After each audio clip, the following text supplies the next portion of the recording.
Growing up, my mom didn't work outside the home until I was older, so she made dinner every evening. We sat around the kitchen table at 5:30, and we actually looked at each other and talked. In fact, me and my two sisters liked talking so much that we had to take turns telling about our day. Now, there were rules at our dinner table. Number one, you had to clean your plate if you wanted dessert. I hated that rule, but I loved dessert, so I did it. I just remember one time I didn't. My mom made Brussels sprouts. I'd never had them before, and it was a requirement. You had to eat everything. You had to try it, and you had to finish it. I couldn't. I was just gagging. It was so horrible. And my mom was like, "You're being dramatic." And then she tried it, and she's like, "Okay, no one has to eat Brussels sprouts." We went straight to the brownies. And still today, I don't like Brussels sprouts. Morgan Jumper made me try them a few weeks ago. They're still absolutely horrible. I don't know why you people would eat that. Another rule was no TV during dinner. In fact, there were no screens of any kind. And no one could answer the phone. The one phone, which was mounted on the wall and connected by a long cord, you weren't allowed to answer it during dinner. Rain or shine, happy or sad, good times and bad times, we always had dinner together as a family. There were times I didn't want to be there, but now some of my best memories are from the family dinner table. For many years, my mom set an extra place at the table. It was almost always filled. What I took for granted, other people loved being part of. It was a popular thing to join our family for dinner, not because of the food, although the food was good, but because it was fun being together. And we never knew who was going to show up for dinner, but almost always someone else showed up. Wow, the world has changed, hasn't it? Family dinner table has been replaced by drive-through windows, meals in a sack, and cup holders in the car. People don't do dinner with the family very often, if at all. In fact, I'm afraid they wouldn't know what to do at the dinner table. What we do instead is life on the run, a frantic race from commitment to commitment. Soccer and t-ball games. Some of you, your kids are in multiple sports. Gymnastics, school, work, church, grocery shopping, orthodontist appointments. That's before you get home to everything waiting there. House cleaning, laundry, paying the bills, make sure your lawn looks better than the neighbors, feeding the dog, the fish, the hamster, the gerbil, the hedgehog, the snake, the cat. When all of that's done, you still have the kitchen to remodel, the cabinets to repaint, and gutters that need cleaning. Life is busy. Life is too busy. We are always in a hurry. Come on, admit it. You count how many people are in line at the grocery store, and some of you try to stand in two lines at once to see which one moves faster. With me, no matter what line I get in, it's always the slowest. You change clothes in your car while you're driving. You get frustrated with people who actually slow down or stop at a yellow light. You walk up the escalator and get mad when people just stand there and accept the slow preset speed. The other day, I watched a lady putting on her makeup while talking on the phone, all while driving on the highway. We're too busy. Today's families are busier and more stressed than ever before. We are programming, scheduling, and multitasking the family out of existence. Is it any wonder that people are depressed and stressed and marriages fall apart? In the 1960s, experts testified before a Senate subcommittee about time management, and they predicted that because of technology, within 20 years, by the 80s, people would radically cut back on the amount of hours they worked in a week, the amount of weeks they worked in a year, and they would start retiring earlier. They predicted the greatest challenge would be what to do with all the free time we would have as a result of the wonderful technology. Didn't exactly work out that way, did it? We're too busy. We actually brag about our busyness, how many hours we work, how few hours we sleep, and our ability to multitask. I'm convinced the number one enemy of the family today is not society's redefinition of the family. It's not sexuality or gender issues. It's not the internet. It's our schedule that makes families unhealthy. We are too busy for that which should matter most. So how do you change? Everything seems important. What do you drop? How do you find more time for your spouse, for your kids, for your parents, for your siblings, for your extended family? How does a family survive in today's incredibly busy world? Some of you might be thinking, well, I don't have kids living at home still, so this doesn't apply to me. Wrong. This could be a huge challenge for empty nesters because for years, your life has been oriented around your children. I remember when we dropped Tyler and Parker off at college in Texas. When we just dropped off Tyler, that was tough. But then when we dropped them both off and we left, Cindy and I got in the car, started driving. She was just staring straight ahead. I was crying. After about 20 minutes, finally I said, "What are we going to talk about? That's all we've done for 20 years. What do we do now?"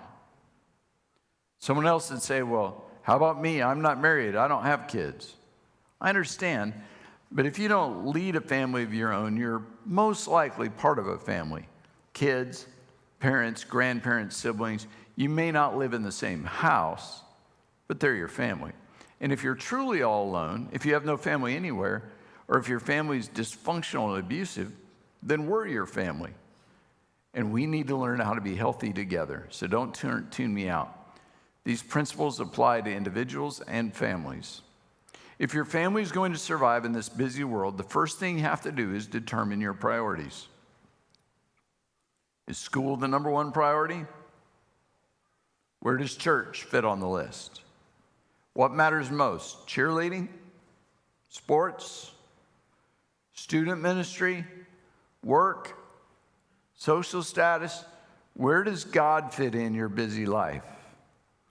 Why is church attendance on the decline? It got crowded out by other priorities. You decided something mattered more. Why is the family dinner table empty? It's not that you don't love your family and you still eat. It just lost out in other priorities. Something else mattered more. We know time together as a family is important, but apparently it's not as important as other things. You can talk about all day about what matters, but if you want to know what your priorities really are, check two things. Where do you spend your time?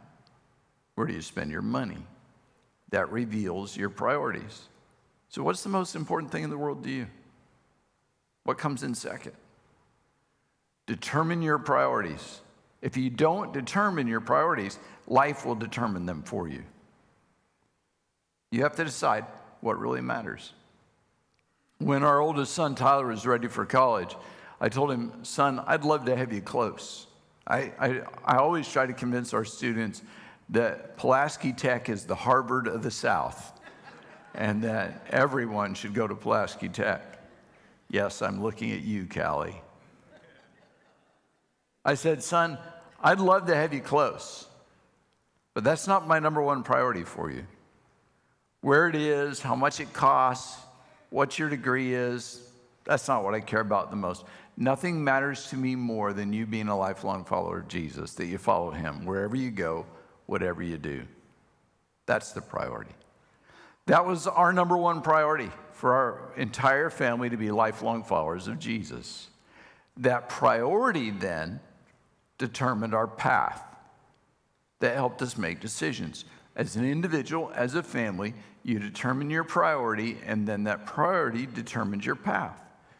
We didn't allow our sons to take jobs or be involved in school activities or sports that kept them out of student ministry on Wednesday nights or church on Sundays, because our top priority was not gas for their vehicle, popularity at school, or athletic success. I wanted them to have a full tank. I wanted them to have lots of friends, but none of that mattered more than following Jesus. Priority determines path. If you haven't clearly defined your priorities, then you're subject to just whatever pulls at you next. When Parker was in middle school, he and I had breakfast at Waffle House every morning possible. It changed the time I woke up, my workout schedule. I got to work later. It was horribly inconvenient. But my time with Parker mattered more than sleep or working out. Priority determines path. If you've never done it, sit down as a family or sit down individually. Decide what matters. What matters most to you? Where does God fit? How important is school and extracurricular activities? How big a priority is a vacation together? Where do sports fit? What matters most? Determine your priorities. Then number 2, defend your priorities.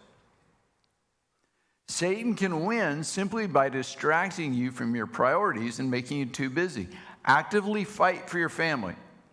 Fight for your priorities. So I want to give you some tips, some things that will help you with this. Number 1, block family time on your calendar. Every family's different. My travel schedule has been hectic for the last 20 years or so.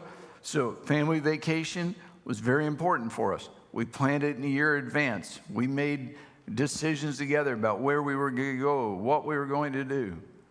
We have no activities scheduled as the church on Monday nights. That's a natural place to start. Make Monday night family night.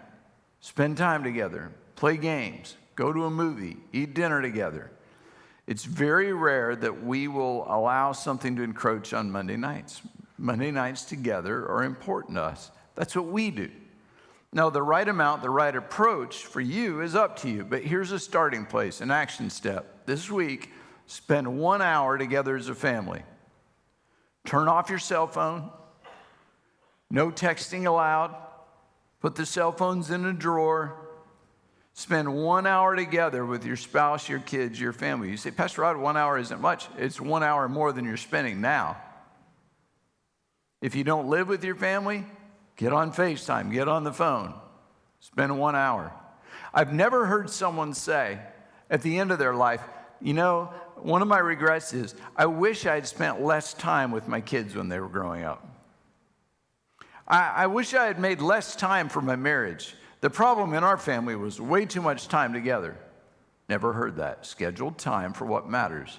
Number 2, learn to say no. Your children want to have a friend over or go to a friend's every night. Learn to say, sorry, not tonight. Will they be mad at you? Probably, but they'll get over it. Defend your priority. Defend your time as a family. Say no. If you and your wife have an evening planned and your buddy calls and wants to go to the driving range, you should go to the driving range. No, just say no. There will always be things pulling away from your priorities. That's the nature of life. That's a strategy of our enemy. Say no. And let me help you. You don't have to make up an excuse or explain why you can't do it. Just say no. Don't say you're sorry that you can't do it, because that's a lie. You're not sorry that you can't do it. Just say no. Hey, do you want to come out to eat tonight? No. You want to go fishing? No. Do y'all want to come over to our house? No, we don't. Want to come over and scrapbook with me? No, I don't. It's really that easy. Just say no. Okay, I'm going to help you. Repeat after me. No. Okay, you don't have to say it angry, right? See, that's the thing. We think we got to be angry. Just say no. Yeah, you can just say no. It's relatively easy to say no to bad things, but it's not only bad things that fight your priorities. Often it's good things. There's nothing inherently wrong with them unless they keep you from your priorities. You can't do it all. Don't try. Instead, be sure you do what matters. Determine your priorities. Defend your priorities. Third, have fun together. When my parents were growing up, the church had a basic philosophy. If it was fun, it was sin. Anyone grow up in church like that? Come on, some of you remember that. Roller skating, sin. You would roll on those skates straight to hell. Playing basketball, sin. In fact, Going to a basketball game was a sin. One time, my mom, when she was in high school, lied to her parents and snuck out and went to a school basketball game. Her dad found out. He marched into the gym in the middle of the game, up the bleachers, took her by the hand, and drug her out in front of the whole school. TV, sin. It was a one-eyed devil intent on destroying your soul. Okay, well, they got that one right. I still remember, this has nothing to do with what I'm talking about. We had black and white TV still when black and white TV wasn't cool. And we would ask our dad, we'd say, could we get a color TV? He said, oh, that's a fad. That's never going to last. Bowling, sin. Playing pool, sin. Playing cards, horrible sin. Didn't matter what you were playing with those cards. Now, I know some of you, well, I'm not going to tell stories. You don't just play cards. Some of you taught my boys to cheat at cards. Sin. Any game with dice, do not pass go, straight to hell. Going to a movie, absolutely a sin. I remember the first time I went to a movie, it was a G-rated movie about a horse. I don't remember the movie because I spent the whole time praying that Jesus wouldn't come back while I was in a theater. Because I knew if Jesus came back while I was at the movies, he was going to leave me there with all the other sinners. I was going to be left behind. Swimming, as long as there wasn't a member of the opposite sex within half a mile, it was okay. But if there was a girl there, sin. Anything fun was sin. You could eat, sing, and go to church stuff. Some people still equate fun with sin. We do something fun in church, they get mad at me. They must be reading a different Bible than me. Let me read you a few verses. Proverbs 17:22. A cheerful heart is good medicine, but a crushed spirit dries up the bones. Ecclesiastes 3:4. There is a time to weep and a time to laugh, a time to mourn and a time to dance. Genesis 21. Sarah said, God has brought me laughter, and everyone who hears about this will laugh with me. Job chapter 8. There's even a fun verse in Job. He will fill your mouth with laughter and your lips with shouts of joy. David in Psalms chapter 4, you have filled my heart with greater joy. Psalms 20, verse 5, we will shout for joy. Psalms 28:6, my heart leaps for joy. Psalm 128, how happy are those who fear the Lord, who follow his ways. You will enjoy the fruit of your labor. How happy you will be. How rich your life. You get the picture. The Bible is full of laughter and dancing and singing and joy. If that's not fun, what is? Serving God is supposed to be fun. Matter of fact, I talked with our team a while back. I said, we need another core value. We need to make core value fun.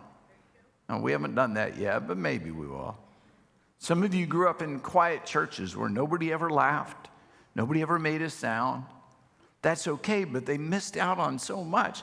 Serving God is supposed to be fun. It is okay to have fun in church. It's okay to laugh in church. If we can't have fun here, something's wrong. Christians are not supposed to be dull and gloomy and perpetually sad. Following Jesus gives me joy, and when I have joy, I have fun. I want to have fun in church. It's just as necessary to have fun in your family. Now, I understand life is tough. The challenges are serious. It's an election year. The frustrations are many.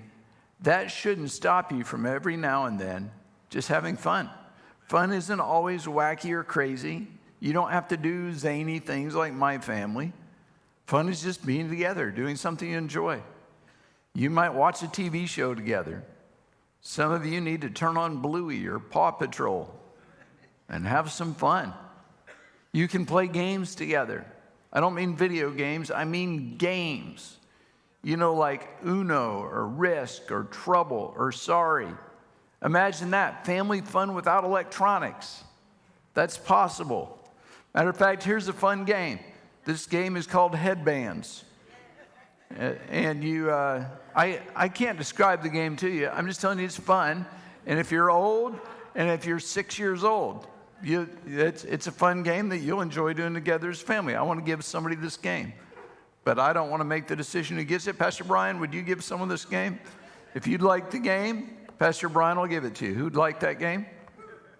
There you go. All right, Pastor Brian's going to be it's just better because I don't want people mad at me. I'm fine if they're mad at him. There you go. Have fun. It's a good game. When Maverick and Evie comes over, Maverick always wants to play Adventure Helper. You say, well, I don't know what that is. I don't either. We just get a bunch of stuff and we go upstairs and whatever he says, I do. And that's called Adventure Helper. We just have fun.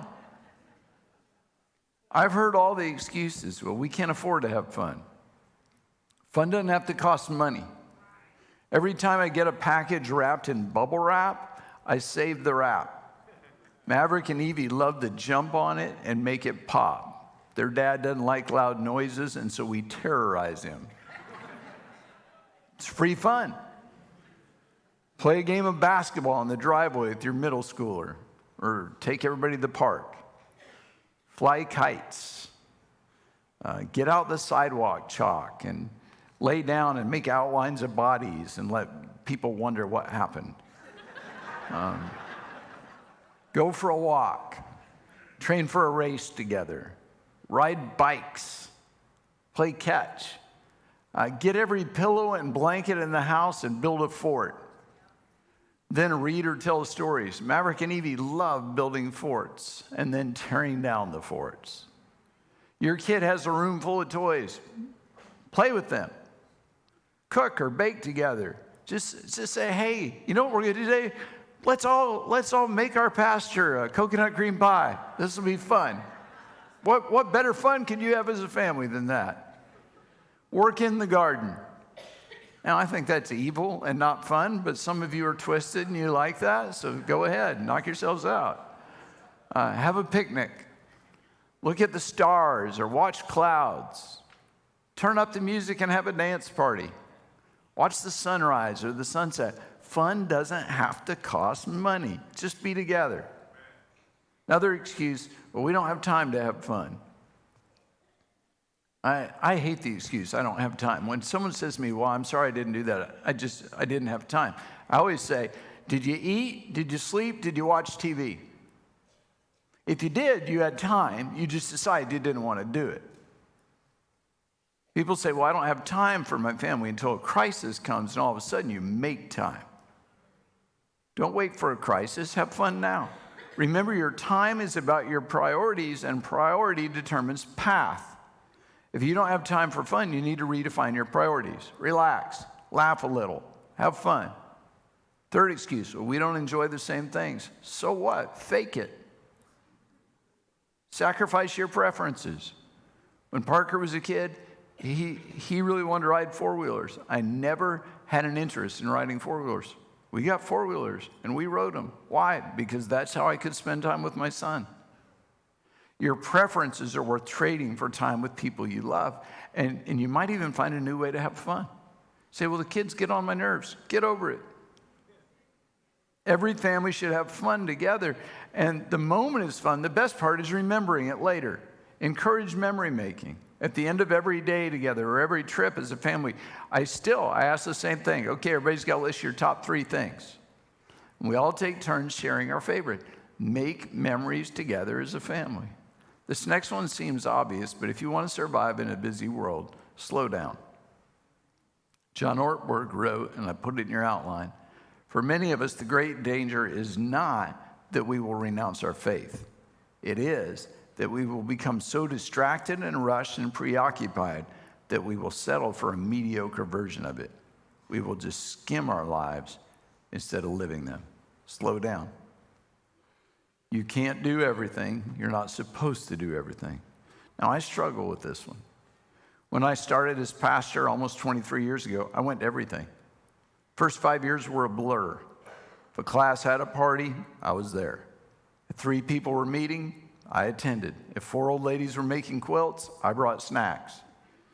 I felt I had to in order to establish leadership and connect with people. And on some level, I was right. I needed to be there.